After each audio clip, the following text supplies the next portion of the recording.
Moi, si je me suis lancée dans l'entrepreneuriat, c'est parce que je me suis fait virer de mon agence.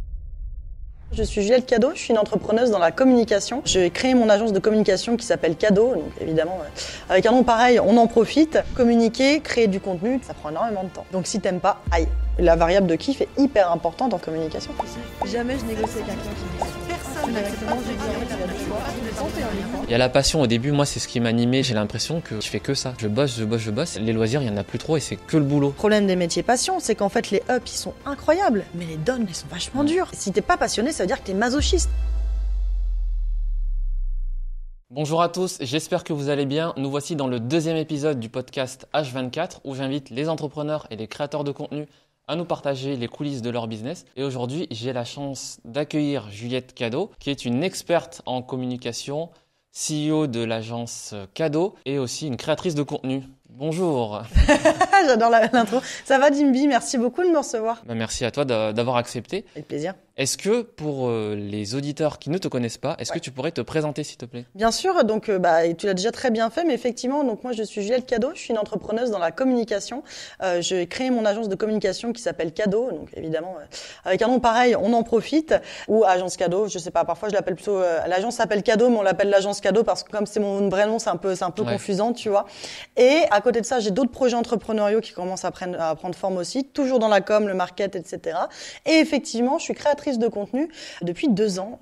J'ai commencé sur LinkedIn et puis je me suis peu à peu déployée aussi sur Insta, TikTok et en YouTube Shorts aussi. Ouais, j'ai vu pas mal de tes contenus sur TikTok. Ouais. Ça a l'air de cartonner quand même. Ça marche bien, ouais, ça marche bien sur TikTok. C'est là où je cumule le plus d'abonnés, effectivement. Après, on en parlera sûrement, mais pour moi, les réseaux, c'est pas du tout une finalité, c'est un moyen d'arriver à mes objectifs, mais c'était pas du tout à la base mon but que de devenir créatrice de contenu. Ouais, et est-ce que d'ailleurs tu peux nous en dire un peu plus sur ton agence et comment t'en es venu à créer l'agence ? Est-ce que déjà avant ça tu travaillais en tant que freelance ou direct tu t'es lancé dans l'agence ou pas ? Alors pas du tout, non, effectivement, moi mon parcours, j'ai un parcours un peu, on peut dire chaotique, mais moi j'aime le chaos, je trouve que c'est un truc positif parfois le chaos. En fait, j'ai un parcours un petit peu hors des sentiers battus dans le sens où le seul diplôme que j'ai, c'est un diplôme de stylisme modélisme, donc à rien à voir avec la com. En gros, ce qui s'est passé, c'est que j'ai eu mon diplôme donc en 2014, j'ai enchaîné tout de suite sur un CDI que j'ai trouvé dans un magazine féminin, et j'ai géré la rubrique mode en fait de ce magazine pendant 3 ans. Et comme c'était un magazine web uniquement, c'est là où j'ai appris les rudiments du contenu web pour la première fois. Donc tout ce qui est article évidemment puisque c'était un magazine, mais aussi podcast, vidéo YouTube, etc., etc. Suite à ça, j'ai voulu trouver un job dans une rédaction, sauf que 0 job, et j'ai commencé ma carrière très jeune, la veille de mes 22 ans. Parce que quand tu fais des études dans l'art, généralement, à part si tu fais un DSA, qui est donc l'équivalent d'un master dans les études d'art, généralement, tu es plutôt sur un niveau licence et après, tu te lances dans le salariat ou en free, etc. Et du coup, j'avais juste 25 ans quand je suis partie de ce magazine et je me sentais pas de devenir pigiste. Donc, j'ai cherché une place dans une rédaction. J'en ai pas trouvé, mais j'ai trouvé une passerelle dans un grand groupe média qui avait une agence de communication. Et en fait, c'est là où j'ai découvert la communication pour la première fois. Donc, moi, toute ma carrière est sur du fake it till you make it, il faut le savoir. Je suis une femme d'opportunité en général. Donc, j'ai saisi cette nouvelle opportunité.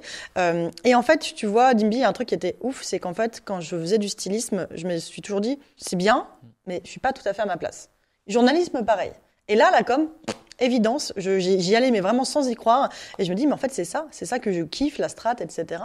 Et donc, j'ai découvert la com comme ça. Donc, je suis restée 2 ans dans cette agence. Donc, j'ai fait 50 salariats. Et en 2019, je me suis lancée effectivement en freelance, donc en micro-entreprise, de 2019 jusqu'à octobre 2022. En octobre 2022, j'ai fermé cette micro-entreprise pour lancer mon agence. D'accord, mais du coup, tu t'es lancé pile au moment du Covid. C'est vrai, en fait, juste avant, je me suis lancée en janvier 2019, donc juste avant. Mais moi, le Covid, ça a été, en fait, 2020, moi, c'était une de mes meilleures années en termes de chiffre d'affaires. Ça a tout boosté. Je fais de la com digitale, j'avais déjà des missions, etc. Et en fait, il fallait redoubler d'efforts pour continuer à faire vivre les entreprises, etc., qui étaient dans le digital. Donc ouais, tout à fait. En fait, je me suis lancée juste avant le Covid, et ça, moi, le 2020 et 2021 ont été 2 de mes meilleures années en termes de chiffre d'affaires en micro-entreprise. J'étais presque au plafond, en fait. Donc ouais. D'accord, mais c'est bien ça. Ouais, c'est top. Non, j'ai jamais eu à rougir là-dessus. Et pour t'expliquer, pour reprendre ta question, moi, l'agence, en fait, ce qu'elle fait, c'est de la création de contenu et de la stratégie, en fait. Nous, on crée de la stratégie de communication pour des différentes entreprises, qu'elles soient petites ou cotées en bourse. On a de tout dans l'agence. Moi, l'éclectisme me nourrit. Je suis pas du genre à avoir une niche, soit de secteur ou de taille d'entreprise. Moi, j'aime les deux. Ça me nourrit énormément d'à la fois travailler avec des solopreneurs comme de très grands groupes. Et en fait, on crée de la stratégie de communication, stratégie de branding, donc pour aider les entreprises à atteindre leurs objectifs, quels qu'ils soient. Et une fois la stratégie mise en place, on les aide à atteindre ces objectifs grâce à la puissance du contenu. Donc, il peut être LinkedIn, Insta, TikTok, newsletter, site internet, blog, etc., etc. Ah ouais, donc tu fais tous les supports, quoi. Tous les supports, mais spécialisés dans ce qu'on appelle l'organique. Quand il y a besoin donc de ads, pour ceux qui connaissent un petit peu, mais toi tu connais, les ads là, dans ces cas-là, je préfère m'entourer de spécialistes que je fais venir, par exemple des freelances, etc. Mais c'est pas du tout mon cœur de métier. Moi, je m'y connais pas assez du tout. On est vraiment sur la création de contenu stratégique en fait pour atteindre ces objectifs, mais organique effectivement. Ok, bah c'est plutôt pas mal. Et toi, quand tu commences avec un client, tu définis d'abord les objectifs. Et après, tu arrives à suivre tous les objectifs. Comment est-ce que ça se passe par rapport à tout ça, quoi? Quand on a un client qui arrive dans l'agence, en fait, la première étape, c'est toujours une stratégie, effectivement. De toute façon, quand on commence, ça commence toujours par un call découverte. Moi, je fais pas partie de ces entrepreneurs qui évitent d'avoir des calls avec des prospects. Moi, je qualifie le prospect, effectivement, et mon commercial aussi maintenant, puisque j'ai un commercial qui a commencé en mars. On qualifie le prospect sur LinkedIn ou par mail, mais on fait toujours un call. C'est-à-dire que moi, je suis pas du genre à dire ouais non, moi je signe sans call, etc. J'ai besoin en fait de prendre le feeling, tu vois, en call, Ouais, etc. c'est ça, parce qu'en plus il y a des gens avec qui ils veulent signer avec toi, mais tu t'entends pas forcément avec c'est eux, ça. et du coup t'as pas envie de bosser avec eux. Mais bien sûr, et ça tu veux pas le découvrir que par message, tu vois, c'est compliqué. Je prends pas tous les calls quand je vois qu'il y a des gens qui sont pas très décidés. On pose des questions par mail et comme ça on qualifie, tu vois. Mais après on prend un call. Donc en fait, les objectifs, je les prends aussi pendant le call découverte. Je veux communiquer, d'accord. Pourquoi ? Parce que je veux trouver des clients, parce que je veux avoir de la visibilité, parce que je veux devenir incontournable sur mon secteur. Ok, sur quel support? Alors moi j'avais pensé à LinkedIn, qu'est-ce que tu penses d'Insta, etc. Et donc là tu vois, on qualifie aussi par rapport à ça. Moi je conseille même beaucoup en call découverte. Encore hier avec mon commercial, on a eu un call découverte avec quelqu'un et qui est sur un secteur qui est très B2B et je lui disais en fait pour l'instant on va juste faire du LinkedIn. Ça sert à rien de se lancer sur Insta en plus pour l'instant. On se concentre sur LinkedIn, vaut mieux y aller à fond sur LinkedIn au départ et potentiellement déployer après sur d'autres supports. Mais voilà. Mais effectivement on commence toujours par une stratégie. La stratégie c'est la base quand on se met à communiquer. Moi, c'est un truc que je dis souvent, c'est que c'est très rare de créer une entreprise sans avoir fait une étude de marché avant. Donc la communication, c'est pareil. Quand tu te lances en stratégie, tu peux te lancer sans stratégie et réussir sans stratégie, mais au bout d'un moment, ça se fait sentir. C'est que donc vaut mieux se prémunir en fait de ce moment où tu vas le sentir que t'as plus de stratégie, que tu sais plus où t'es et pourquoi t'es là. Et la faire en amont. Donc, effectivement, on commence toujours par une stratégie. Et une stratégie, comme tu le dis, c'est au départ objectif. Pourquoi je me mets à communiquer? C'est con, mais parce que ça détermine en fait ce que tu veux faire. Parce que si tu es en B2B et que tu veux trouver des clients, je vais dire plutôt LinkedIn. Si tu es en B2B et que tu veux trouver des clients et accroître ta visibilité, je vais dire OK, on peut faire un LinkedIn, un TikTok, parce que TikTok, tu as plus de viralité qui est atteignable là-bas. Mais tu auras moins de clients, tu vois. Alors que LinkedIn, tu as plus de clients, moins de viralité. Et après, c'est évidemment étude de tout ce qui est persona de ton client, à qui tu veux parler, qui est-ce que tu veux toucher, etc., etc. Ok, et d'ailleurs, toi, tu parles de publier sur plusieurs réseaux. Est-ce que tu utilises un outil comme repurpose.io qui permet de, quand tu publies par exemple sur TikTok, ça republie sur tous les réseaux? Alors en fait, il faut savoir que moi, dans ma communication, je ne m'occupe que de mon LinkedIn et de ma newsletter. C'est-à-dire que je suis accompagnée par une agence qui s'appelle l'agence personnelle pour mes vidéos qui sont publiées sur Instagram, TikTok et YouTube Shorts. D'accord. Et du coup, en fait, moi, je me pointe au tournage, je réponds aux questions qu'on me pose parce que non, je ne suis pas seule face à un mur. C'est souvent ce qu'on voit sur TikTok. Les gens, ils aiment bien dire ça. Ah, elle parle toute seule, etc. Ouais, c'est un grand classique. Mais en fait, moi, ça me fait toujours rire parce que techniquement, quand tu parles à ta caméra, tu parles tout seul aussi. Donc, c'est vrai. Mais bon, c'est pas grave, mais ça me fait rire et du coup, j'aime bien faire cette mention. Tu vois, je fais souvent des stories quand je suis à mon tournage pour montrer qu'il y a un mec, Clément, qui est le CEO de l'agence personnelle, où je le montre en disant derrière, voilà mon mur, tu vois, ou voilà mon frigo à qui je parle, tu vois. En fait, je me pointe au tournage, je réponds aux questions que Clément me pose et sur les sujets sur lesquels il me lance. Et après, eux s'occupent de tout. C'est-à-dire qu'en fait, ils s'occupent du dérush, du montage, de la diffusion, etc. D'accord. Ce qu'ils utilisent comme outil, c'est une bonne question. Après, pour nos clients, parce que nous, on fait la même chose pour des clients, alors pas les vidéos comme moi je l'ai fait. Pour les contenus qu'on fait pour nos clients, qu'on a par exemple sur Insta, TikTok et sur LinkedIn, on utilise parfois des outils comme Metricool, tu as aussi Hootsuite, enfin t'en as plein. On utilise Swello aussi. Après, quand tu publies, quand tu as des clients qui ont aussi une page Facebook, ce qui est le cas parfois de certains clients qui ont une page attachée, tu peux aussi utiliser le Meta Business Manager qui est très bien fichu et tu publies sur les deux, effectivement. effectivement. Mais sinon, ouais, on utilise des outils. Tu as aussi SEMrush qui a développé son propre outil. Ah d'accord, je savais pas ça. Ouais, ils sont en train de se lancer sur ce pan marketing-là aussi. Donc, ils ont un outil qui est très complet. Donc, ouais, on utilise certains, ça dépend lesquels, en fait. Ça dépend si le client en a aussi. Ouais, c'est marrant ce que tu disais tout à l'heure par rapport à le fait de lancer sa boîte sans avoir de stratégie. Ça peut être une erreur. Moi, tu vois, j'ai pas du tout fait ça. Ouais. Moi, j'ai d'abord lancé la boîte. Au début, j'étais parti sur du freelance. Et puis après, j'ai publié des vidéos sur TikTok. Et puis, ça a marché. Et c'est comme ça, en fait, de fil en aiguille, je me suis dit, bon, bah là, je continue à publier du contenu. Et après, je voyais que si je voulais continuer à vivre de ça, vendre un produit. Et du coup, je suis parti sur la formation. Et moi, en fait, depuis 2021 que j'ai commencé ça, il n'y a quasiment jamais eu de stratégie qui a été établie au début. C'est uniquement quand Léa elle est arrivée, donc ma première salariée, qu'on s'est dit, bah là, il nous faut une stratégie. Parce que créer du contenu, avoir plus d'abonnés, c'est bien, mais c'est pas ça qui va remplir les caisses. Et nous, on avait des charges. J'avais le salaire de Léa, mon salaire, j'essayais de me payer, j'avais les bureaux. Et à ce moment-là, on rentrait pas assez d'argent pour être rentable. Donc, c'est pour ça qu'on s'est concentré sur une stratégie. Et depuis qu'on a mis en place la stratégie, ben, tu vois, ça a fonctionné. Mais comme quoi, en fait, on peut aussi commencer sans stratégie, mais après, il faut toujours y revenir à la stratégie. En fait, c'est ça que je veux te dire. Mais moi aussi, parce qu'en fait, moi, je le dis souvent, je suis un peu tombée là-dedans par hasard. Hein. Parce qu'en fait, moi, si je me suis lancée dans l'entrepreneuriat, même en micro-entreprise, c'est parce que je me suis fait virer de mon agence. Et que du coup, comme je me suis fait virer un peu du jour au lendemain, et c'était pas très propre de la manière dont ça a été fait, j'ai pas eu le temps de trouver un autre job. Donc j'ai créé mon propre job en me mettant en freelance. Cela dit, je l'ai toujours eu en tête. Quand j'ai annoncé à mes copines de mes anciens boulots que j'ai gardés, que je lançais mon agence, il y en a une qui m'a dit mais meuf, en même temps tu nous as toujours dit moi je serai pas salariée toute ma vie, je vais monter mon truc. Et donc en fait ça a commencé par la micro et ensuite par l'agence. Mais je suis comme toi. Là les stratégies financières, je suis en train de les mettre en place aussi parce que je suis en train de recruter ma première salariée, de crédit, pas crédit, etc. Effet de levier, tout ce que tu veux, machin. En fait c'est ça, c'est que ça te rattrape toujours en fait. Et pour la communication en fait c'est juste, pour moi, je fais toujours le parallèle parce que quand on s'imagine monter une boîte, on s'imagine toujours, tu sais, un peu un truc un peu B2C, inventer un truc, etc. Et donc, dans ces cas-là, tu fais toujours une étude de marché, tu vois. Voir si tu peux avoir des clients, etc. Mais sur la communication, en fait, pour moi, c'est d'autant plus valable parce que au bout d'un moment, bah, en fait, si tu te mets à marcher sans but, bah, au bout d'un moment, tu sauras pas si tu es bien arrivé ou pas. On peut aussi créer du contenu et après voir, tiens, une opportunité. Clairement. Et après se lancer. Ça peut être, je sais pas, par exemple, un créateur de contenu qui est plus orienté sur les vêtements, la mode, et après qui lance sa marque, tu vois. Tout à fait, un truc comme ça. Ouais, c'est clair, bien sûr. Il y a toujours des opportunités qui arrivent. Tout à fait. Mais ouais, il y a un moment où il faut se dire, tiens, il faut que j'arrive à monétiser, à transformer l'essai. En fait, à un moment, faut toujours avoir une réflexion stratégique, c'est savoir où je vais, et même pour soi, en fait, parce que le pas avoir de stratégie, c'est aussi parfois le meilleur moyen de te cramer, tu vois. C'est aussi te dire, si j'ai pas de stratégie, que ça me dépasse, ok, est-ce que je suis aligné? Est-ce que j'ai envie d'avoir des salariés, parce que tout le monde n'en a pas envie? Si j'ai envie d'avoir des salariés, est-ce que c'est de 1 à 10, 10 à 20, 20 à 30, voilà. Est-ce que j'ai envie de rester en micro-entreprise, ou est-ce que j'ai envie de monter une SASU, une SARL, etc. Tu vois, tout ça fait partie d'une réflexion stratégique finalement, quoi. Et même l'acquisition de clientèle, est-ce que je fais que par la communication? Est-ce que je fais un peu de prospection? Est-ce que je fais des ads? Si je fais de la communication, est-ce que je fais que de l'organique ou des ads, etc. Tout ça, ça fait partie des réflexions stratégiques. Et d'ailleurs, en parlant de réflexion stratégique, pour toi, c'est quoi les piliers d'une bonne stratégie de communication? Le premier pilier, c'est pour moi, même avant les objectifs, en fait, quand tu crées une stratégie de communication, tu commences par les objectifs et après tu fais les cibles. Mais si on parle juste de piliers d'importance, pour moi, les cibles, c'est le plus important. C'est savoir pour qui tu communiques. Parce qu'en fait, si tu prends la parole pour parler à tout le monde, finalement, tu parles à personne parce que personne se reconnaît.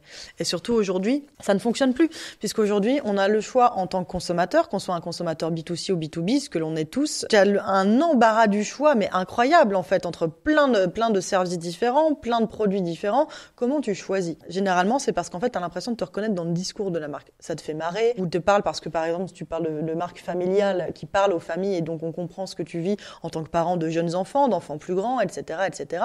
Donc, tu as plein de choses. Donc, pour moi, le plus grand pilier, le principal, c'est la connaissance de ces cibles et surtout la connaissance de leurs besoins ou points de douleur. Hyper important de savoir, en fait, qu'est-ce que tu vas aller faire résonner en elles pour qu'elles puissent acheter ton produit ou ton service. Un point de douleur, ça peut être, par exemple, si tu es comptable, j'arrive pas à faire ma déclaration de TVA en tant que freelance. Et ça, c'est un point de douleur parce que c'est quelque chose de douloureux pour un freelance. Ça lui prend du temps, de la charge mentale. S'il y a une mécompréhension, c'est beaucoup de flemme, de l'administratif, etc. Tu vois. Donc ça, le premier pilier pour moi, c'est de connaître ses cibles. Le deuxième pilier, c'est le ton que tu veux utiliser parce que c'est important. Donc, le deuxième pilier, je te dirais plutôt la cohérence, en fait. Et ça va avec le ton. Parce que c'est bien d'adapter ta stratégie en fonction du support sur lequel tu es. Mais si j'ai l'impression de voir deux Dimby un sur TikTok et un sur LinkedIn et que c'est pas vrai. du tout la même personne, tu vois, il y a un truc. Comprendre, hein. Voilà, il y a un truc qui est incompréhensible et même c'est des trucs cons, hein, mais ne serait-ce que sur ta charte graphique. Si t'as un jaune très foncé sur TikTok et que sur LinkedIn il est jaune clair, tu vois, je fais pas d'effet de reconnaissance. Je comprends pas qui est qui, tu vois. C'est comme si t'avais, tu vois, en France, nous les McDo sont jaunes et verts.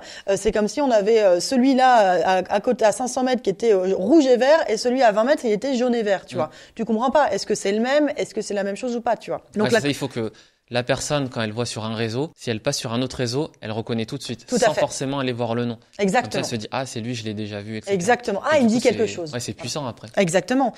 Donc l'effet de cohérence est très puissant. Et le troisième pilier, bah, tu vois, c'est peut-être un peu moins stratégique, mais c'est le kiff. Parce qu'en fait, si c'est pour faire dans la douleur, ça sert à rien. Communiquer, créer du contenu, tu le sais très bien, plus que beaucoup, je pense, ça prend énormément de temps. Donc si t'aimes pas, aïe. Ouais, c'est ça. Donc, Parce que ce que les gens ne savent pas, en fait, c'est que une vidéo, un tuto qui prend 30 secondes, 1 minute, derrière, pour moi, c'est à peu près 1 heure de travail. Les gens, ils consomment ça, ils scrollent, mais nous, on passe vraiment beaucoup de temps. Donc, en une journée, moi, je peux produire peut-être 5, 8 vidéos maximum. Waouh.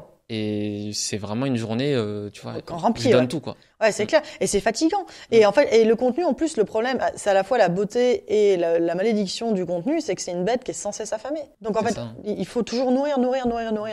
Et donc, pour moi, il y a une grande variable de kiff, en fait. Et même pour toute entreprise, même si on parle pas forcément de solopreneurs, tu vois, ou de personnes comme toi et moi qui sommes des patrons d'une petite entreprise, d'une TPE, tu vois.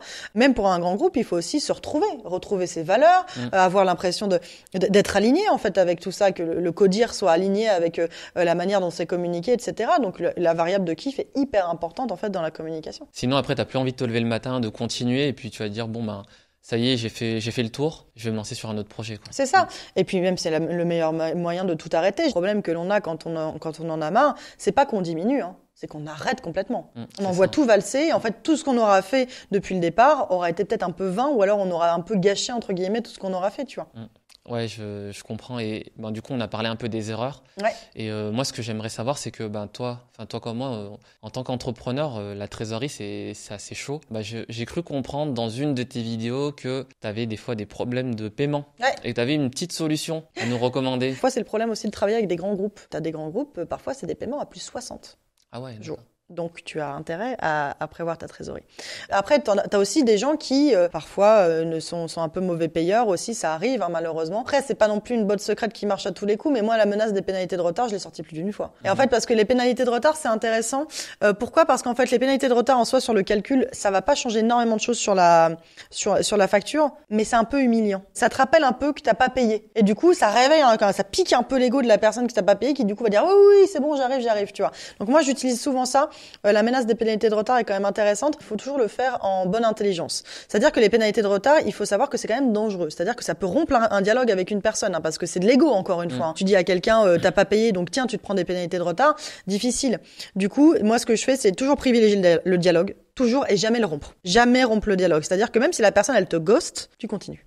Tu continues, tu la relances. Sans non plus la harceler, bien évidemment, mais tu la relances, par exemple, par mail, tu peux essayer de l'appeler au téléphone, etc., etc. Et en fait, c'est essayer de pas rompre le dialogue en disant aussi, écoute, si tu as des problèmes de trésorerie, je peux comprendre, mais juste dis-le moi. Moi, c'est un truc que j'instaure avec mes clients ou avec mes équipes, je leur dis toujours, en fait, on se parle. Par exemple, tu payes les fournisseurs en combien de temps, toi ? Moi, j'essaie de le faire dans la semaine. Parfois, quand je peux avoir des problèmes de trésor à cause notamment de fluctuations, par exemple à cause de clients qui payent en retard, j'essaie de jamais dépasser le délai qui sont sur les factures, c'est-à-dire 30 jours. D'accord. Okay. Voilà. Donc, okay. Mais ça m'est jamais arrivé, je crois. Ou alors oubli sincère. Donc non, j'essaie de toujours faire attention. Ouais, c'est important parce qu'en plus, nous, en tant que petite entreprise, on a besoin de cet argent et quand c'est des grands groupes qui mettent 2 mois à payer, en fait, eux, ils ont plus d'argent que nous. C'est ça. Ils en ont moins besoin et nous, c'est vraiment, des fois, c'est vital, quoi. Bien sûr. Des fois, tu peux arriver à te dire, tiens, je dois faire un crédit parce que je peux pas payer les échéances. Mais je pense très honnêtement qu'en fait, moi, pour avoir l'expérience aussi grand groupe et tout, je pense sincèrement aussi que c'est parce que les personnes qui sont en charge des paiements sont salariées. Et sont pas forcément entrepreneurs.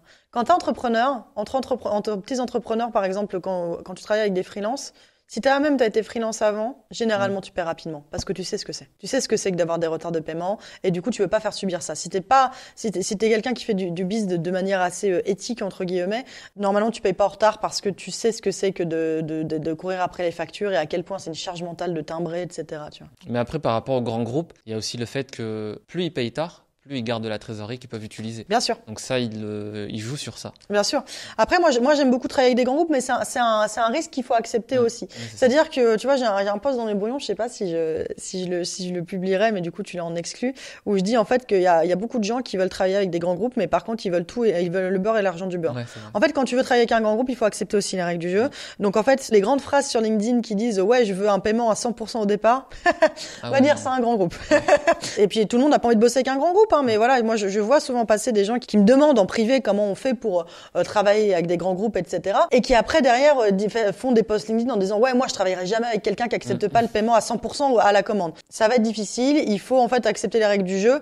C'est bien d'avoir des principes, c'est bien de pas se laisser faire, mais il faut pas oublier non plus que quand tu travailles avec un grand groupe, t'es un petit poisson dans une grande mare. C'est pas eux qui vont s'adapter à toi. Donc voilà. Mais par contre, faut pas les lâcher. Moi, j'ai eu un grand groupe qui me payait systématiquement en retard. Téléphone. Au fait, au bout d'un moment, tu vois, ça dépend si. Et en fait, encore une fois, c'est de l'appréciation. C'est-à-dire qu'en fait, si tu vois que c'est les délais de paiement parce que problème d'autorisation entre par exemple le directeur financier, etc., machin, mais que ton interlocuteur direct, il s'excuse, il te dit, ok, je suis désolé, ça prend du temps, etc. On est sur des gens de bonne foi. Moi, j'étais face à des personnes de mauvaise foi. Faut aussi faire de l'appréciation.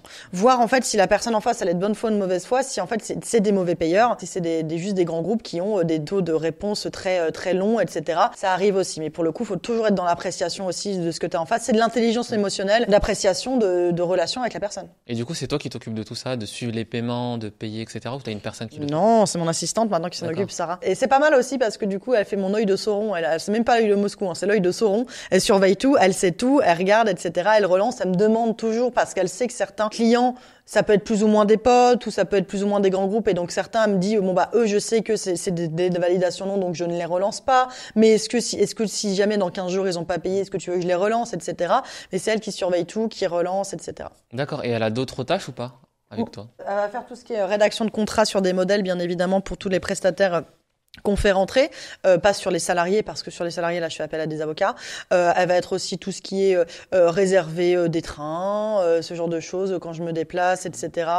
Et puis, évidemment, toute la relation avec les comptables quand j'ai pas besoin d'intervenir. Donc, envoi des pièces comptables, etc. Vérification avec elles des déclarations de TVA, etc., etc. D'accord, ouais, c'est pas mal parce que sinon, ça te prend tellement de temps. Et après, tu peux plus te concentrer sur le business, quoi. Je me suis rendu compte, c'est qu'en fait, la gestion administrative, c'est un métier. Et c'est pas le mien. Donc, effectivement, il faut au bout d'un moment déléguer ça.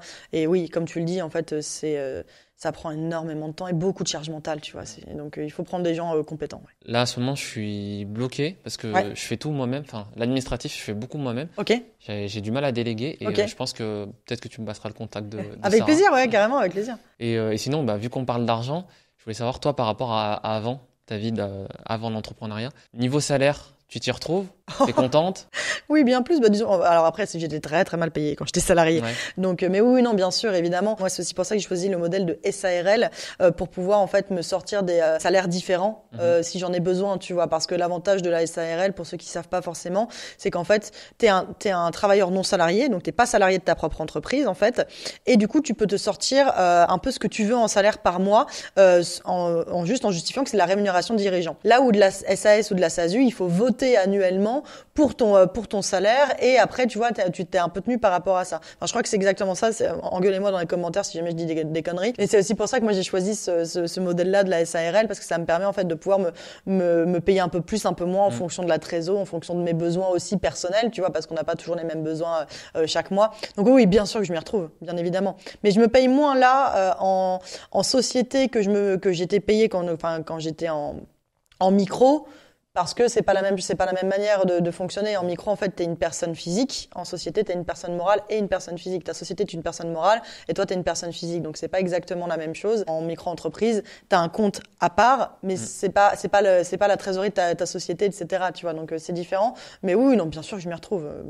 Zéro regret. Par rapport à avant, j'imagine que tu es bien plus heureuse, quoi. Ah oui, complètement. Ouais. Après, c'est aussi une question de personnalité. Ouais. Moi, j'ai toujours été un peu électron libre, disons, un peu défiance de l'autorité, tout ce que tu veux, etc. Même petite, même avec l'autorité parentale, professorale, etc. J'ai toujours un peu été en mode, en fait, je fais ce que je veux. Donc, c'est important pour moi d'être indépendante. Enfin, maintenant, je suis plus indépendante puisqu'il y a des salariés et une salariée qui arrive et puis pas mal une des grandes équipes en freelance, tu vois. Mais pour le coup, c'est important pour moi et ouais, je m'y retrouve aussi moralement parlant parce que j'ai toujours été plus faite pour être à mon compte, créer ma propre société que d'être salarié. Je critique pas du tout le salariat. Moi, j'ai bien aimé avoir cette expérience-là. Mais je pense que, sincèrement que c'est une question aussi de personnalité. Ouais, c'est ça, c'est pas fait pour tout le monde. Bien sûr, tout à fait. Mon mec qui est salarié, il est hyper heureux dans sa boîte, tu vois. Il a la confiance de ses patrons, il a des promotions internes, etc. Il est hyper content, en fait. Et donc, moi, pour le coup, il y a aucun problème là-dessus. Il y a même un ami de mon mec qui a été dans l'entrepreneuriat, qui est retourné au salariat, qui est bien plus heureux dans le salariat aujourd'hui. Voilà, en fait, il faut tout pour faire un monde, et heureusement. D'ailleurs, je la cite, mais mon associé sur ma seconde boîte, Mélissa Osmani, avait fait un très bon post LinkedIn là-dessus, en disant, mais en fait, les entrepreneurs qui crachaient sur le salariat, quand vous allez vouloir recruter des gens, vous leur crachez dessus aussi en leur disant que ce sont des merdes parce qu'ils bossent pour vous. Enfin, tu vois, il y a un moment où pas du tout. Je trouve que c'est dommage, en fait, d'opposer sans arrêt les deux. Tu vois, tu peux kiffer les deux. C'est une question de personnalité. Et après, moi, je suis plutôt dans la team de jamais dire jamais. Qui me dit que dans quelques années, je retournerai pas au salariat? J'en sais rien. Pas, hein. Moi, avant, j'étais pas heureux dans le salariat parce que, tu vois, faire de la politique, tu sais, pour avoir des augmentations, des promotions, avoir la mission qui te correspond, etc. Moi, ça me plaisait pas trop. Et j'avais toujours eu l'idée de créer ma boîte. Et maintenant, je suis plus heureux. Mais tu vois, il y a des moments où quand t'as un peu un coup de moins bien, il y a moins de clients, tu vois qu'il y a des commentaires, des gens, ils font des posts sur toi négatifs, tu vois. Et du coup, tu te dis, mais en fait, pourquoi je fais tout ça? Faut être un peu maso quand même, hein, pour être. En fait, pour moi, c'est ce que je dis à chaque fois, c'est que l'entrepreneuriat, c'est pas fait pour tout le monde, mais pas dans le sens condescendant, dans le sens où il faut être passionné. Ouais, parce qu'en fait, tu t'en prends tellement dans la gueule. Si t'es pas passionné, ça veut dire que t'es masochiste. Parce qu'effectivement, comme tu le dis très bien, les commentaires, les problèmes de trésor, et c'est le problème des métiers passion, c'est qu'en fait, les ups, ils sont incroyables. Mais les downs, putain, ils sont vachement durs, tu vois. Je pense que t'as la même chose. Mais tous les 4 matins, tu te dis, pourquoi je fais ça? Genre vraiment, moi, j'en discutais avec une amie hier parce que comme je suis en plein recrutement là et les contrats et les machins, etc. Et je faisais un vocal à ma meilleure pote et je lui disais, mais en fait, j'ai l'impression d'avoir 5 ans et demi. Et qu'en fait, on m'explique des trucs et que c'est des adultes qui me le disent et que je comprends rien. Et genre, je disais, mais pourquoi, en fait, je fais ça? Je comprends pas pourquoi je me complique la vie. Alors que je le fais, tu vois, et ça me paralyse pas. Mais je pense que pour toi, ça a été la même chose aussi quand t'as recruté Léa pour la première fois. Enfin, de toute façon, toutes les premières fois sont compliquées. Et la première fois que tu recrutes un salarié, tu dis, OK, qu'est-ce que je fais? Est-ce que je vais assurer le salaire? Est-ce que machin? C'est horrible. Et donc, si t'es pas passionné, ça sert à rien, quoi. Et toi, du coup, j'imagine que t'as pas l'impression de bosser tous les jours. Si, quand même. Enfin, ouais, quand même, mais la plupart, il y a des moments, en tout cas, moi, la plupart du temps, je me dis, je fais ce que j'ai envie, tu vois. Ah ouais, pareil. Mais oui, non, mais carrément. Mais bien sûr, j'ai l'impression de bosser, mais par contre, j'aime bosser. En fait, c'est ça aussi, tu vois. Ouais. C'est que moi, je kiffe bosser. J'ai toujours été, je suis quelqu'un d'hyperactif et j'ai toujours aimé ça, en fait. Je suis quelqu'un qui est beaucoup dans l'accomplissement par le travail. C'est pas toute ma vie non plus, tu vois. J'ai une vie amoureuse, une vie amicale, etc., une vie familiale, tout ce que tu veux. Mais effectivement, moi, j'adore bosser et j'en parlais la dernière fois avec mon mec où je lui ai envoyé un message, je lui disais mais putain, mais qu'est-ce que je kiffe quand ça se passe comme ça, putain, j'adore ce que je fais, tu vois. Donc et on a beaucoup de chance, et ça faut en être conscient aussi, c'est que on a beaucoup de chance d'être passionné, parce que j'ai un post qui va sortir là-dessus aussi en disant qu'en fait tout le monde a des rêves mais tout le monde ne les réalise pas forcément. Donc faut aussi être reconnaissant qu'on puisse faire ce qu'on veut, parce que c'est hyper important, et il y a beaucoup de gens c'est rare d'avoir des gens qui ont un métier qui les passionne, hein. Il y a beaucoup de gens qui font un métier toute leur vie qui sont pas forcément passionnés par rapport à ça, et donc faut aussi être chanceux de ce que l'on a. Il y a la passion au début, moi c'est ce qui m'animait pour commencer, mais après j'ai l'impression que en fait je fais que ça, tu vois. Je bosse, et puis y a les loisirs, il y en a plus trop, et c'est que le boulot. Je sais pas si toi t'es dans ce cas-là aussi, si t'arrives à vraiment profiter en même temps à côté, de pas penser tout le temps au boulot. Tu sais, des fois, je sais pas, tu fais la vaisselle, ou tu vas te préparer pour dormir, et là, boum, t'as une idée, tu la notes, et après, tu sais, des fois, tu te remets à bosser, quoi. Ouais, alors mes potes te diront que j'ai quand même changé par rapport à ça, surtout depuis que ça s'est accéléré, etc. En vrai, pour le coup, j'ai toujours quand même une vie amicale, des hobbies, etc. Tu vois. Oui, il y a quand même un petit mouchoir qui s'est mis aussi depuis, mais moi, je suis fondamentalement convaincue que la vie est faite de moments. T'as des moments où, en fait, tu vas être, par exemple, dans ta vingtaine, moi, tu vois, je vais avoir, je sais pas quel âge t'as, moi, je vais avoir 32 ans au mois de juin, 35. Là. Voilà, et c'est aussi une affaire de vie, parce que là, en ce moment, nos potes, ils ont de plus en plus d'enfants, et ça se marie, ça s'installe, etc., tu vois, ou c'est déjà installé depuis un moment, et donc ça passe à l'étape d'après, c'est-à-dire les enfants, tu vois. Mais pour le coup, je pense que c'est aussi un effet de moment. Moi, mes potes te diront qu'effectivement, ils me voient moins qu'avant, mais ils me voient toujours, tu vois. Enfin, ça va, calmez-vous, merde. Sur les réseaux, hein. Donc là-dessus. Voilà, non, mais en vrai, pour le coup, on se voit toujours. Donc oui, j'arrive à bien couper les deux, mais parce que c'est important. C'est l'avantage aussi, je pense sincèrement, d'avoir des amis et des relations proches qui ne sont pas dans l'entrepreneuriat. C'est bien d'avoir des potes dans l'entrepreneuriat parce qu'ils te comprennent, mais par contre, c'est bien aussi d'avoir des potes qui sont pas là-dedans parce qu'ils te ramènent un peu à la réalité. Et donc, c'est chouette aussi, tu vois, d'avoir des gens qui te disent, OK. Ouais, c'est ça. Puis des fois, ils s'en fichent complètement de ce que tu fais. Ils veulent juste profiter avec toi. C'est ça. Et ça fait du bien aussi, tu vois, de sortir un peu la gueule de tout ça. Donc, moi, je trouve ça important. Donc, oui, j'arrive, je fais toujours du sport, je voyage, mais oui, alors après, effectivement, c'est parfois, hier, j'étais en train d'écouter un podcast de France Culture, sur le théâtre shakespearien. Ça m'a donné des idées de poste. Ouais. Donc, t'es matrixé. T'es complètement, donc, effectivement, ça te rattrape toujours un peu. T'es toujours un peu matrixé, etc., tu vois. Donc, mais oui, bien sûr. Et à ton avis, est-ce qu'en 2024, quand on a une agence de communication, il faut absolument être sur les réseaux sociaux ou pas du tout? Est-ce qu'on peut s'en passer? Je pense qu'on peut s'en passer, très honnêtement. Après, c'est un formidable accélérateur. C'est ça, c'est qu'on en discutait, je sais plus si on en a discuté en in, mais on en a discuté en off. Je disais qu'en fait, moi, les réseaux sociaux, c'est pas une finalité, c'est un moyen. Moi, ça a été un moyen, en fait, de me lancer sur les réseaux, d'atteindre ce que je voulais. Pour une agence de communication, après, c'est quand même montrer que t'es pas un cordonnier mal chaussé, tu vois. Si t'es une agence bien établie, tu peux avoir un compte Insta et un compte LinkedIn, tu vois, où tu partages les travaux, etc. T'es pas obligé de faire du personal branding, en revanche. Mais tout choix a des conséquences. En fait, si tu choisis de pas prendre ce formidable levier qui est le personal branding, tu peux pas t'étonner que des gens qui ont un personal branding fort, qui est le format qui fonctionne très bien aujourd'hui, te dépassent. Donc, ouais, c'est sûr. Voilà, c'est des choix. Je pense qu'on peut s'en passer, mais il faut pas ignorer que c'est un très bon levier. Tu vois, il y a des personnes qui ont des boîtes qui fonctionnent très bien sans communication. Dans ces cas-là, c'est des boîtes qui fonctionnent beaucoup à la prospection, par exemple. Tu vois. Donc c'est possible, mais il faut toujours un minimum de communication. Pour moi, la communication, elle est essentielle pour une entreprise. Alors, je prêche pour ma paroisse déjà, mais parce qu'en fait aussi, tu peux avoir une boîte qui fonctionne sans communication, mais prospérer, ce sera difficile. Parce qu'en fait, sans communication, c'est toujours un peu un choix par défaut. Avec de la communication, les gens, ils achètent aussi parce qu'ils adhèrent aux valeurs de ton entreprise, même si t'es pas sur du personal branding. Hein. Ils achètent parce qu'ils adhèrent aux valeurs de ton entreprise, parce qu'ils aiment bien le discours, parce qu'ils ont vu passer les travaux, etc. Tu vois, c'est se montrer. En fait, moi, je me suis lancée sur LinkedIn parce que j'ai vu passer un post de Thibault Louis qui disait « Mais si vous êtes en B2B, vos clients, ils sont sur LinkedIn. Mais si vous montrez pas que vous existez, comment voulez-vous qu'ils voient que vous existiez ?» C'est ça aussi, tu vois. C'est aussi faire coucou, j'existe, tu vois, la com. Ouais, c'est ça. Ouais. D'ailleurs, tu m'as dit, tu as plus de 120 000 abonnés sur l'ensemble de tes réseaux sociaux. Et du coup, est-ce que tu peux nous dire, ouais, oui, tu l'as dit, c'est Thibault Louis qui t'a motivé à te lancer. Mais avant de me lancer, je voyais beaucoup de posts sur LinkedIn ou sur Insta, des gens qui disaient oui, lancez-vous. Mais est-ce qu'il n'y a pas d'autres facteurs qui t'ont dit, qui t'ont poussé à te lancer? Bien sûr. En fait, moi, tu vois, comme je te disais, j'ai lancé mon agence en 2022. J'ai commencé à communiquer en 2022 aussi, puisque ça faisait 2 ans.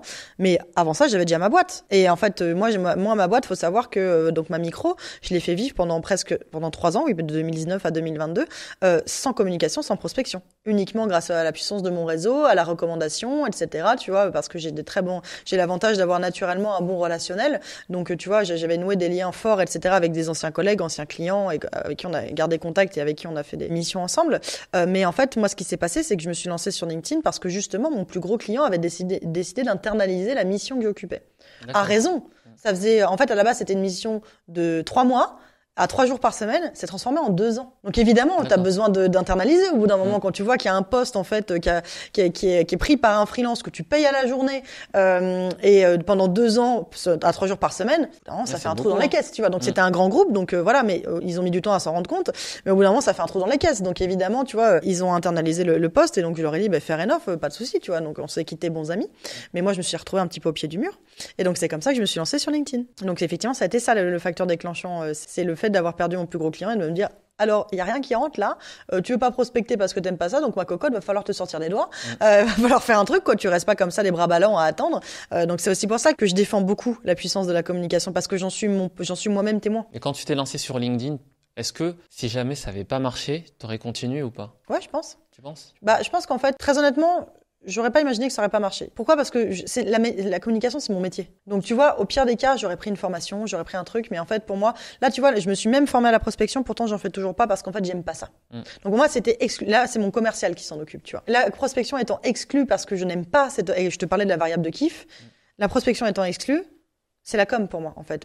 Et donc, là, la prospection, elle a commencé en en mars. Hein. Donc j'ai fait vivre 2 ans la boîte. Là, la boîte est en croissance depuis sa création. De toute façon, depuis 2000, ma micro est en croissance, la boîte est en croissance dans tous les cas. Et en fait, ça a été grâce à la puissance de la com. Là, on accélère encore plus les choses avec de la prospection avec mon commercial. Mais sinon, non, je me serais formée.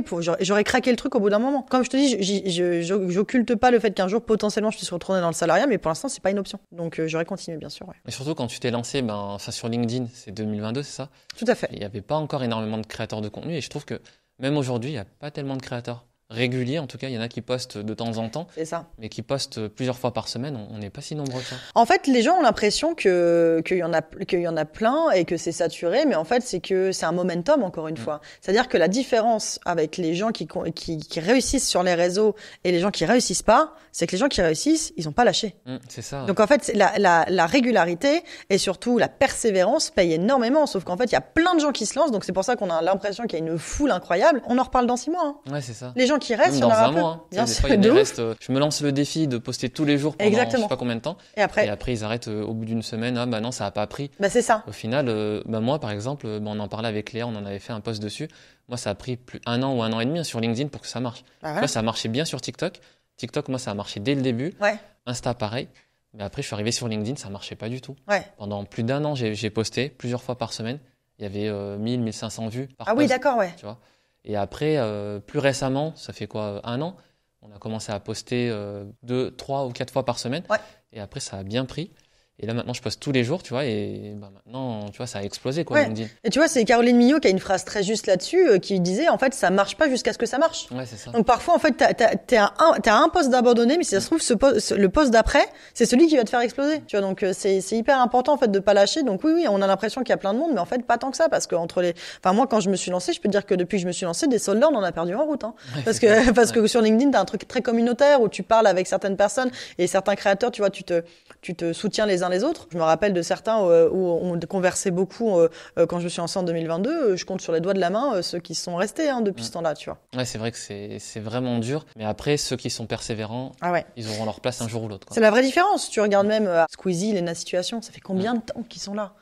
Squeezie, je crois, ça fait 2013, il avait commencé. Voilà, plus de 10 ans. C'est pas parce que tu dures 10 ans que tu auras une success story comme Squeezie, mais je veux dire dans le sens où en fait, faut pas oublier que ceux qui gèrent le game aujourd'hui, tous réseaux sociaux confondus, ils sont là depuis plusieurs années. La situation, ça fait depuis 2017. Tu vois, donc ça fait 7 ans. Ouais, donc t'imagines? Ouais, c'est puissant. Après, comme tu disais tout à l'heure, moi, j'ai pas fait non plus de prospection, pas de publicité. Ouais. Jusqu'à cette année. Ouais, en 2022, j'avais fait de la publicité pour un webinaire. Ouais. Après, j'ai arrêté, je suis resté en organique. Et là, depuis janvier seulement, on fait de la publicité. Et en fait, la puissance des réseaux sociaux, on fait que on arrivait à s'en sortir sans publicité. Mais après, c'est que j'ai rajouté le levier de la publicité pour faire plus de chiffre d'affaires. Bien sûr. Pour toucher plus de personnes. Et surtout que moi, comme je poste que des tutos, en fait, les gens ne sont pas forcément au courant que j'ai une formation. Et donc, avec la pub, il y en a qui disent « Ah oui, je l'ai déjà vu », et du coup, à ce moment-là, il y a la confiance. Et c'est ça l'avantage de l'organique, en fait. C'est que l'organique, ça crée un socle hyper solide, qui ensuite, derrière, quand il y a de la prospe ou quand il y a de la pub, tu vas beaucoup plus vite. Parce que si tu démarres par de la pub directement, alors que tu n'as pas un socle très solide, que ce soit en personal branding ou en branding seulement... Tu te dis, c'est qui, lui ? Exactement. Encore un qui fait sa pub. Voilà, tu vois. Ouais. Exactement. Alors que quand tu fais comme toi, tu vois, t'as déjà publié sur tes réseaux et après, en fait, t'as commencé à faire de la pub, en plus, ça va toucher généralement plutôt les gens qui te suivent et qui regardent, etc. Ça. Et du coup, ils vont se dire, ah, mais Dimby, je le connais, je lui fais confiance, entre guillemets. Et du coup, ils vont être beaucoup plus enclins à acheter, effectivement. Et d'ailleurs, en termes de visibilité, de vues, est-ce que tu te souviens du post qui t'a fait le plus de vues ? Et quel impact ça a eu? Parce que on peut faire, par exemple, 100 000 vues sur un post et ça rapporte 15 clients. Ouais. On peut faire 400 000 sur un post et ça en rapporte que 1, tu vois. Si on parle de LinkedIn, c'est un post tout récent qui m'a fait faire 700 000 vues sur où j'analysais en fait la stratégie de communication d'une marque de produits végétal et vegan qui en fait a fait face à un décret qui finalement a été annulé, un décret qui voulait interdire en fait l'utilisation des mots comme saucisse, steak, nuggets pour les produits végétaux, etc. Et du coup, j'ai analysé en fait la stratégie parce qu'il m'avait fait beaucoup rire. Et donc ça, c'est un post LinkedIn qui m'a fait 700 000 vues. Lui, pour le coup, m'a rapporté pas mal de clients parce que j'ai mis mon expertise dedans. C'est-à-dire que c'est de la stratégie de communication. J'ai fait mon analyse de stratégie de communication. Le contenu qui m'a fait le plus exploser, c'est ma vidéo sur TikTok où je dis que je négocie pas avec un client qui me dit que c'est trop cher. Ça, celle-ci, elle a fait 1,8 million en 24 heures. 1,8 million en 24 heures. Maintenant, elle doit tabler sur les 4 millions, un truc comme ça. Ouais. D'un grand n'importe quoi. Ça, très honnêtement, ça m'a pas rapporté grand-chose. En fait, ça m'a rapporté des abonnés. Donc, en fait, ça m'a construit mon personal branding et ma communauté sur Instagram, sur TikTok. Ça m'a ramené énormément de haters aussi, évidemment, parce que je suis une femme, je parle d'argent. Là, ça, évidemment, ça a des commentaires que tu n'aurais jamais sous la vidéo d'un mec qui parle d'argent. Par exemple, est-ce que tu vends ton corps? Est-ce que tu as déjà vu ça sous les vidéos d'un mec? Je ne crois pas. Quand c'est une femme, évidemment, quand t'es une femme, de toute façon, je dis un truc d'Imbi, quand t'es une femme, tu ne peux rien faire d'autre. Tu ne fais rien d'autre que vendre ton corps si tu fais de l'argent. C'est n'importe quoi. Ça m'énerve beaucoup. C'est là où tu vois tout le sexisme, en fait, de cette société. Bref. Et donc ça, pour le coup, ça ne m'a pas rapporté grand chose en termes de clients. Mais par contre, ça m'a rapporté une notoriété, effectivement. Donc, tu vois, fil en aiguille, ça te rapporte aussi des clients. Si tu prends la notoriété que ça te rapporte, l'autorité que ça te met par rapport aux millions de vues, aux plusieurs millions de vues, et par rapport au nombre d'abonnés, etc., ça croît. Mais moi, pour le coup, TikTok ne m'apporte pas grand-chose en termes de clientèle. Ça m'apporte de la visibilité plus que de la clientèle. Et c'est OK, parce qu'en fait, tu vois, on en parlait par rapport à la stratégie de communication. En fait, chaque canal va servir certains objectifs, tu vois. Moi, tu me poses la question, mon canal favori pour faire du biz, c'est LinkedIn, hein. Parce que c'est là où tu fais le plus de bises. Ou même Instagram, j'ai pas mal de prospects qui viennent d'Instagram aussi. Mais très honnêtement, les prospects sont bien plus qualifiés sur LinkedIn que sur Instagram. Du coup, c'est ton réseau social préféré, LinkedIn. Si tu dois en choisir qu'un seul. Pour le business, oui. Ouais. Mais pas pour la consommation perso, j'avoue, je suis très TikTok. D'accord. Ouais. Ouais, je rebondis sur ce que tu disais tout à l'heure. Moi, j'avais commencé sur TikTok aussi. Ouais. Et ça a pris beaucoup, tu vois. Je prenais 20 ou 30 000 abonnés par mois. Mais après, déjà, j'avais pas de formation. Et après, je me suis lancé sur Instagram peu après. Pareil, 20 ou 30 000 abonnés par mois. Mais le truc, c'est que quand j'ai lancé ma formation, je redirigeais les gens vers mon lead magnet. C'était un e-book. Et après, vers ma formation aussi. Mais ça convertissait pas des masses. Et c'est après, quand je suis arrivé sur LinkedIn et que ça a commencé à bien marcher sur LinkedIn, que là, ça a vraiment explosé le chiffre d'affaires. Du coup, je pense qu'on est à x2, x3 par rapport à avant, où j'avais pas LinkedIn. Ouais, ça confère une grande autorité, en fait, LinkedIn. LinkedIn, comme c'est le seul réseau social 100% B2B, c'est considéré dans l'opinion publique comme le réseau social le plus fiable parmi tous. Donc, en fait, et c'est aussi, tu vois, c'est assez symptomatique aussi. Tu regardes, par exemple, un Jean-Pierre Nadir qui est un entrepreneur émérite, sur LinkedIn, il est à 200 000 abonnés. 200 000 abonnés sur TikTok, il y en a plein qui l'ont, hein. Ouais, sur Instagram facile, aussi, tu vois. Pas sur LinkedIn, c'est un des comptes les plus suivis. Et tu vois, c'est là où tu vois la différence, c'est que sur LinkedIn, c'est plus difficile d'y percer, c'est plus difficile d'avoir des abonnés parce que c'est plus qualifié, c'est plus professionnel, tu vois. Mais effectivement, moi, tu vois, TikTok m'apporte pas grand-chose aussi parce que moi, je vends pas de formation en asynchrone, par exemple, tu vois. La seule formation que je vends, c'est un bootcamp où on apprend à des entrepreneurs à utiliser LinkedIn justement pour décrocher des clients. Et je fais de la formation en entreprise avec des organismes de formation, etc. Mais moi, j'ai pas créé de formation asynchrone, tu vois, vidéo, etc. Donc effectivement, TikTok, moi, m'apporte uniquement de la visibilité ou de l'autorité dans le sens où, comme je vends de la stratégie de communication sur TikTok, bah, si t'as 400 abonnés, on va moins te dire ouais, tu vas pas me faire exploser sur TikTok alors que t'as 400 abonnés, toi. Ouais, c'est vrai, ça, je le vois souvent dans les commentaires c'est souvent des filles qui font des comptes, tu sais, personal branding, community management, etc. Et les gens en commentaire, la première chose qu'ils disent, c'est ouais, t'as 400 abonnés. Tu vas pas nous apprendre à faire ça, quoi. En même temps, je les comprends, tu vois. C'est comme ça fait la social proof. Voilà, tu vois, c'est comme si t'avais un coach. Témoignage, quoi. Voilà, c'est comme si t'avais un coach sportif qui était essoufflé au bout de monter un seul étage, tu vois. Tu te dis bah merde, qu'est-ce qui se passe, quoi. Mais il faut laisser du temps au temps. Donc effectivement, moi dans ces cas-là, si je conseille ces personnes-là qui veulent vendre du personal branding sur TikTok, sur LinkedIn, mais qui n'ont pas encore l'autorité, plutôt vendre autre chose, du community management, des choses comme ça, etc. Mais effectivement, c'est difficile de dire, je vais te construire un personal branding fort si toi-même, t'as pas de personal branding fort, tu vois. Bah là, je pense qu'on arrive vers la fin de notre podcast. J'avais une question. Est-ce que tu pouvais nous présenter la journée type dans ton quotidien? Après, il y en a peut-être pas, hein. C'est vraiment une semaine type, peut-être. Non, la journée type, en vrai, pour le coup, généralement, alors là, je prends des bureaux, enfin, parce que j'arrête, parce que moi, toutes mes équipes sont en remote, donc je prends des bureaux, là, au début, la semaine pas la semaine prochaine, la semaine d'après, donc début du mois de mai, donc ça va changer, mais sinon, je bossais chez moi parce que toutes mes équipes sont un peu partout. Il y en a un qui est en Espagne, il y en a une qui est en Bretagne, il y en a une qui est au Mans, il y en a une qui est à Orléans, et il y en a une qui est à Bordeaux, et j'oublie quelqu'un. ans. Je sais plus. Merde, on va m'en vouloir. Oula, tu vas te faire des ennemis. Non, pour le coup. Ah oui, non, et il y en a une qui est en ce moment, qui est digital nomade aussi, qui là est en Thaïlande. Donc c'est la nouvelle personne qui arrive. Et pour le coup, donc tu vois, j'avais pas besoin de bureau. Mais là, j'en ai besoin pour moi aussi, pour me sortir un peu la tronche du quotidien. Et du coup, ma journée type là aujourd'hui, sans bureau, c'est, je me lève vers 6h, 6h30. Ah ouais. Ouais, moi je suis une Avec le matinale. réveil ou sans? Avec le réveil. D'accord. Mais je suis une matinale, moi j'aime bien en fait le matin, et surtout le matin très tôt parce que t'as pas de call, t'as pas de mail, t'as rien. tranquille, tu t'avances sur les trucs de fond, etc. Donc je commence ma journée, donc je me lève à 6h, 6h30, je prends ma douche, café, petit-déj, et après je me mets devant LinkedIn parce que moi mes posts LinkedIn partent à 7h30 du mat, donc j'anime pendant 1 heure, et après, donc là après ça nous arrive vers 8h30, je fais quelques tâches, tu vois, des trucs un peu de fond, soit avancer sur des strats, soit de l'administratif, soit rattraper des mails en retard, des choses comme ça. Et après, généralement, j'ai des rendez-vous. D'accord. Donc, c'est des rendez-vous. Ça peut être soit des clients, des prospects, des suivis avec les équipes, des suivis avec mes associés, puisque j'ai 2 autres boîtes sur le feu là en ce moment. Donc, ça peut être aussi ça. Donc, ça, généralement, les rendez-vous, là, j'essaie de moins charger mes journées. Mais parfois, j'ai des journées avec 7 rendez-vous, tu vois. Donc, c'est parfois un peu plus dur. Et du coup, donc, ça j'oscille entre soit rendez-vous, donc visio ou physique, soit avancer sur du taf de fond. Donc, généralement, c'est des stratégies, par exemple, ou relire ce qu'ont fait mes équipes, par exemple, mes équipes qui s'occupent du contenu pour les clients, donc relire les articles, relire les posts, leur dire ok tu peux envoyer, faire des points, etc. Voilà. Ok, et j'ai une question, bon c'est peut-être pas trop le sujet, mais est-ce que quand tu travailles à la maison, tu t'habilles ou tu restes en pyjama? Parce qu'il y en a beaucoup qui restent en pyjama, qui arrivent à bien bosser, et il y en a qui ont besoin de s'habiller pour se dire tiens je suis dans une journée de travail. Non, moi je suis partie de ces gens-là, je suis partie des gens en pyjama moi. Ah ouais, Ah ouais, non, c'est terrible, c'est vraiment, j'ai aucune race quand je travaille chez moi. Du coup, quand j'ai des visios, évidemment, je me maquille et je mets juste un truc en haut qui est pas trop dégueu. Mais non, mais c'est aussi pour ça que j'en viens un peu, je prends des bureaux, c'est pour sortir un peu de tout ça, de ce cycle de jogging, etc., tu vois. Et pour finir sur la journée, effectivement, une fois que la journée est terminée, généralement, soit je vais au sport, soit je vais me promener. J'essaie d'osciller entre les deux. Vers plutôt du coup de 18h, 18h30, tu vois. Moi, je me lève très tôt, mais parce que pendant ma journée, j'aime bien prendre une longue pause déj. Donc la pause déj, tu vois, je fais parfois des pauses déj de 2 heures. Comme ça, je prends le temps de me faire à manger parce que je suis quelqu'un qui aime beaucoup cuisiner et surtout qui n'aime pas les plats préparés, etc. Donc je me fais à manger, je me fais une sieste. Après, je reprends l'après-midi.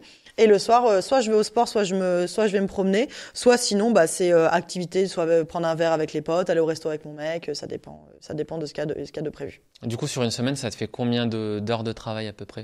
Ça dépend des semaines, très honnêtement. Il y a des semaines où je peux faire du 70 heures, des semaines où je vais faire un peu moins. En fait, il y a pas si longtemps, j'ai failli me cramer, j'ai failli faire un burn-out. Et du coup, là, je suis beaucoup plus indulgente avec moi-même. Et je suis aussi beaucoup plus indulgente sur le fait que tu peux pas être à fond tout le temps. Ouais. Et du coup, j'accepte beaucoup plus. C'est-à-dire que, tu vois, je vais me dire, ok, là, en fait, t'es pas à fond. Et tu sais quoi? Même s'il est 16h, tu vas te promener, tu vas faire un tour, tu vas au sport. Dernière fois, genre à 17h, j'arrivais pas à bosser. J'ai envoyé un message à mon mec, je vais à la salle. J'en ai marre, là. Je vais aller faire un peu de Stairmaster. Ouais, c'est vrai, faut pas forcer. Moi, il y a trop de fois où je me suis dit non, mais en fait, il faut que je continue, tu vois. Et après, en fait, tu fais rien. Ouais, c'est ça. T'es là, t'avances pas pendant 2 heures. T'es devant ta slide comme ça, tu sers à rien. Donc, non, autant faire autre chose, tu vois. Et puis surtout, parfois, on est un peu matrixé par les horaires de travail, mais en fait, finalement, on bosse comme on veut, tu vois. C'est-à-dire que, moi, là, tu vois, cet après-midi, à 16h, j'ai rendez-vous chez l'ostéo. Après, je vais voir ce que je vais faire, tu vois. Mais tu vois, moi, avant, j'étais plus tranquille sur les horaires. Mais depuis que j'ai recruté, en fait, je me dis, eux, ils bossent. Tu vois, je me dis, mais en fait, moi aussi, il faut que je continue. Mais en fait, non, parce que moi, le soir, des fois, je reprends. Le week-end aussi, je travaille. Et eux, ils sont tranquilles. Tu vois. C'est ça, moi, c'est ce que je leur dis. Moi, je dis tout ça à mes équipes. Je leur dis toujours, en fait, c'est à moi. S'il y a besoin de bosser jusqu'à minuit, c'est moi, c'est pas vous. Moi, je leur dis, en fait, tant que le boulot est fait, vous le faites, mais je leur dis, par contre, il est hors de question que vous bossez le week-end ou, en fait, le soir à minuit, etc., tu vois. Donc, ça, c'est hyper important aussi pour moi de leur dire, c'est pas à vous de bosser jusqu'à tard, c'est à moi de le faire, en fait. C'est ça, c'est un bel état d'esprit. Et après, sinon, une dernière question. Quels sont tes projets pour l'année 2024 ou peut-être les prochaines années? Parce que tu as envie de te développer, j'ai compris. Bien sûr. Vas-y, dis-nous tout, si tu peux. Hein. Bien sûr, je peux. Écoute, en fait, pour le coup, on parlait de stratégie tout à l'heure, mais je t'avoue que ma vision est pas forcément très claire. Mais en fait, moi, je veux continuer d'avoir toujours cette boîte en croissance, recruter encore plus de monde, continuer à faire des projets que je kiffe. Voilà, tu vois. Là, je prends des bureaux, des petits bureaux qui ont 3 postes, potentiellement prendre des plus grands bureaux au bout d'un moment, etc. Voilà. Donc, en fait, moi, l'objectif, c'est de la croissance, toujours. Que ce soit croissance de chiffre d'affaires, croissance de salariés, croissance de clients. Donc, on y va, ouais. Et tu as un objectif de chiffre d'affaires que tu aimerais atteindre dans les prochaines années? Bah, comme tout le monde, faire le million, évidemment, tu vois. Mais le million, on ne doit pas en cumuler, le million sur l'année. Ouais. Parce que je sais que parfois, il y a des gens qui disent « Ouais, j'ai fait 1 million de chiffre d'affaires. » Oui, mais sur combien d'années? Sur 10 ans. Ça, tu vois. Donc bon, ouais, évidemment, faire une année à 1 million d'euros de chiffre d'affaires, c'est évidemment un palier qui est intéressant. Après, ouais, c'est un autre état d'esprit, une autre organisation. C'est plein de choses auxquelles il faut penser. Bien sûr. Est-ce que d'ailleurs, tu penses être accompagné ou pas pour moi, je me fais ces étapes? Je me fais tout le temps accompagner. Ah ouais? Moi, à partir du moment où j'ai commencé un coaching, maintenant, je les enchaîne. Donc Tu prends qui? Alors, j'ai pris plusieurs coachs différents. J'ai pris un coach en prise de parole en public quand je faisais des conférences. J'ai pris du coaching business. Là, j'avais pris un coach pour la prospection, etc., pour maîtriser la prospection, pour mieux la déléguer auprès d'Enzo, mon commercial. Mais effectivement, là, comme je suis pas mal en croissance et que j'ai envie de continuer là-dedans, je pense que je vais reprendre un coaching business avec Stéphanie Saincy, qui est une de mes clientes. Et du coup, je vais devenir sa cliente aussi. Parce que moi, je l'aide sur sa communication et du coup, c'est une coach business pour justement être alignée sur la vision et y compris en fait sur les décisions, etc. Et elle est plutôt sur des entrepreneurs de ce que j'appelle moi niveau 2 ou niveau 3, tu vois, c'est-à-dire qui ont bien dépassé, qui sont déjà bien lancés et qui ont besoin d'aide en fait pour aussi voir quelles décisions prendre, etc. Tu vois. C'est intéressant, ça. Ouais. Ça pourra m'intéresser aussi. Ah bah avec plaisir. Mais j'en ai plein à te recommander. Mais oui, moi je prends pas mal de coaching parce que à partir du moment où tu commences à déléguer ou à recruter ou même à te faire aider, tu te rends compte qu'en fait, s'il y a des métiers qui existent, c'est pas pour rien. Tu vas en fait arrêter de chercher à économiser de l'argent connement. Par exemple, tu vois le contrat de travail pour ma salariée. Avocat direct, c'est une avocate qui s'en charge, c'est son métier, c'est pas le mien. Tu vois, plutôt que de fouiller. S'il y a un problème après, ça retombe. En plus, et tu vois, plutôt que d'économiser quelques centaines d'euros à fouiller sur Legal Place, etc., je m'économise surtout de la charge mentale et de la tranquillité. Voilà, je pense que tu as bien conclu. C'est la fin de cet épisode. Merci en tout cas Juliette d'avoir répondu à toutes nos questions, d'avoir partagé ton expérience et aussi de le faire avec une grande sympathie. Si vous voulez retrouver Juliette, moi je vais vous mettre tous ces liens. Si vous avez besoin d'un coaching, une formation, parler de stratégie de communication, je vous mettrai les liens en description. Et puis après, si vous voulez faire décoller votre productivité sur Excel, vous pouvez aussi télécharger mon e-book Excel qui va vous aider à progresser sur Excel et à impressionner tous vos collègues. En tout cas, moi je vous dis à la prochaine. Salut!